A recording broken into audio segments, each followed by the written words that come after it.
5월 31일 화요일 아침입니다. 오늘 묵상할 본문은 사무엘상 15장 1절부터 15절입니다. 오늘 본문의 줄거리는 주님이 사무엘을 통해서 사울에게 아말렉을 진멸하라고 명했습니다. 진멸하라고 명령을 했습니다. 사울이 전쟁을 해가지고 아말렉을 이기고 승리를 했습니다. 그런데 주님의 명령은 따르지 않았습니다. 그것이 오늘 본문의 줄거리입니다. 자, 그러면 자세하게 좀 살펴보겠습니다. 먼저 1절부터 9절인데요. 1절부터 9절의 내용은 이렇습니다.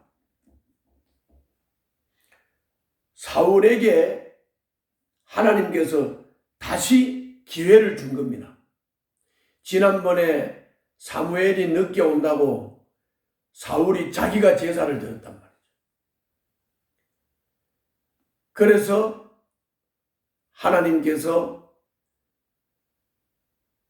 이스라엘을 다스리는 왕권이 이제 다른 사람에게로 넘어간다고 말씀을 하셨는데, 이번에 아말렉을 진멸하라고 하는 하나님의 명령을 통해서 사울이 순종하나 안 하는가를 다시 한번 확인하기 위해서 주님께서 다시 기회를 준 것입니다.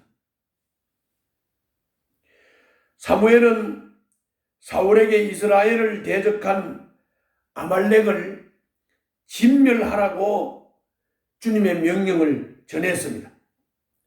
사울은 20만 명 군대를 소집을 해서 아말렉과 전쟁을 했습니다. 아말렉을 치기 전에 이스라엘 백성들에게 호의를 베풀었던 겐 족속들을 피신을 하도록 호의를 베풀었습니다. 그리고 그는 주님의 명령대로 아말렉을 쳐서 모조리 죽였습니다. 그러나 사울은 주님의 명령을 온전하게 따르지 않았습니다. 아말렉 왕 아각을 죽이지 않고 사로잡았습니다. 양떼와 소떼 중에서도 가장 좋은 것, 기름진 짐승, 어린 양, 그리고 무엇이든 좋은 것들은 진멸하지 않았습니다. 쓸모없는 것들을 진멸했습니다. 요게 문제입니다. 요게. 반순종은 순종이 아닙니다. 온전한 순종을 해야 됩니다. 오늘 1절부터 9절의 본문을 잠깐 보겠습니다. 6절부터 보겠습니다. 6절부터. 사울이 겐 사람들에게 경고하였다.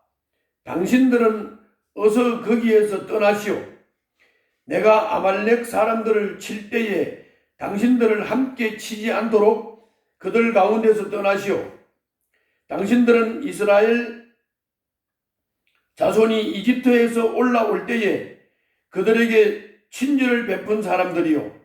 그러자 겐 사람들이 아말렉 사람들 가운데서 빠져나갔다. 그런 다음에 사울은 하윌라에서부터 이집트의 동쪽에 있는 수르 지역에 이르기까지 아말렉 사람을 쳤다.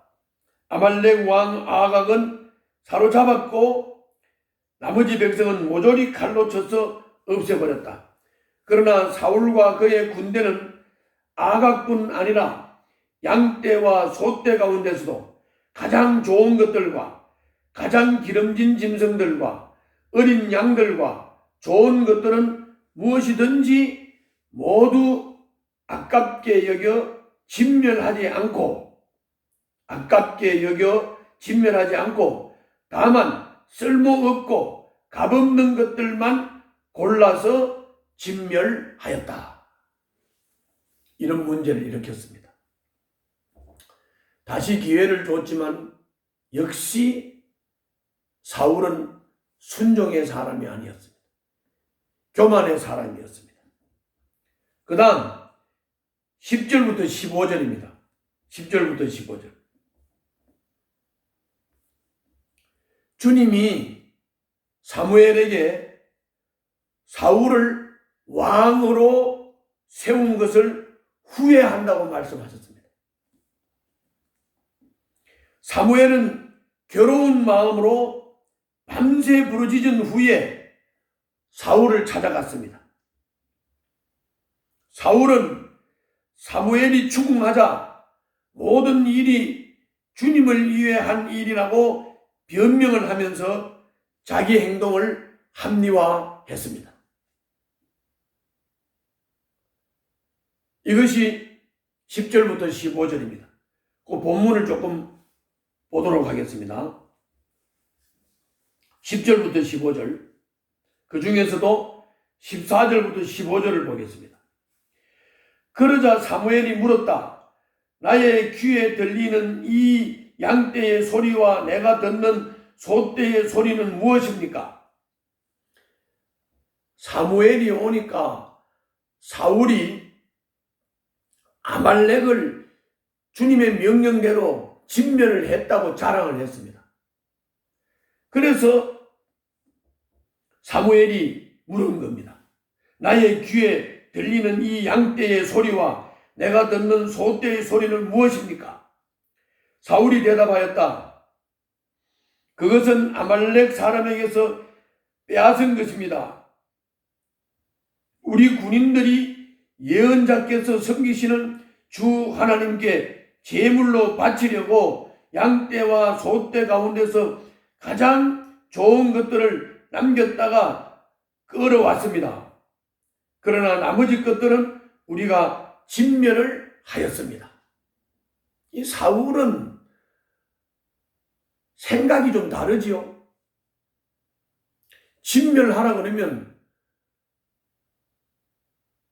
쓸모 없는 것만 진멸하는 게 아니라 쓸모 있는 것도 진멸해야지요. 진멸을 하라 그러면 아말렉의 왕 아각도 죽여야 되는 거죠. 그런데 아각을 사로잡았습니다. 사로잡은 이유는 뭐겠습니까? 자기를 우쭐하게 내세우고자 하는 것도 있고, 적군의 왕을 사로잡으면서 생색을 낼 수도 있고, 또 아각에게 긍휼을 베푸는 아주 너그러운 왕이라는 것을 나타낼 수도 있겠죠. 그러나 사무엘은 그 아각을 처단했습니다. 여기까지가 오늘 본문의 내용입니다. 자, 오늘 본문을 통해서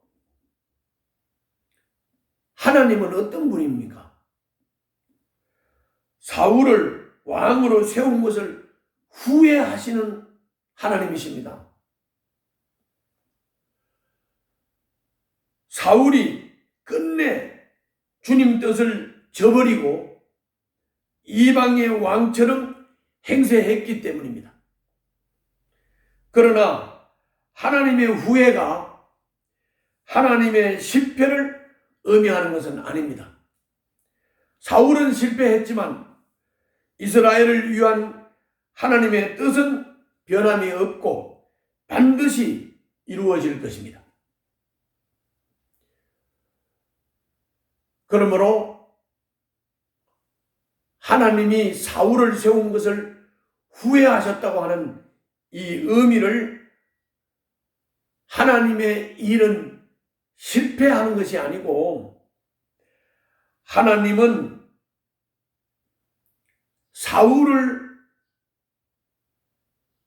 세운 것 가운데서 사울 자신은 겸손치 못하고 교만함으로 실패를 했지만은 이스라엘을 위한 하나님의 뜻은 변함이 없고 하나님의 뜻은 반드시 이루어진다고 하는 것입니다. 그러므로 뭔가 하나님의 뜻이 변한 것 같이 보이면 하나님의 뜻이 변한 게 아니고 내가 변질이 된 것이라고 하는 사실을 꼭 기억하시고 변함없으신 하나님 앞에서 흔들리지 않는 믿음을 가지시기를 바랍니다. 오늘 본문을 통해서 우리들에게 주시는 교훈은 무엇입니까? 그것은 절반의 순종은 전적인 불순종이나 다름이 없다는 것입니다. 사울은 주님의 명령대로 다 했다고 말을 하지만 전적으로 자기 욕망을 따랐습니다. 주님의 명령을 어기고 왕을 사로잡고 많은 전리품을 취하고 성전비를 세운 것은 실주된 왕권을 스스로 세워보겠다고 하는 욕망, 욕심의 발로였습니다. 그는 전쟁에서는 승리를 했지만 주님의 말씀을 순종하는 데에는 실패한 패배자가 되었습니다. 사울은 패배자였습니다. 그러나 하나님은 패배하지 않습니다. 하나님은 세우신 뜻을 반드시 이루십니다. 오늘 하루도 사울처럼 자신이 실패자가 되지 않도록 주님 앞에서 주님을 향한 믿음이 흔들리지 않고 요동하지 않기를 바랍니다. 기도하겠습니다. 주님의 일을 섬길 때 추워도 제 욕망이 끼어들지 않게 하여 주옵소서. 예수님 이름으로 기도하옵나이다. 아멘.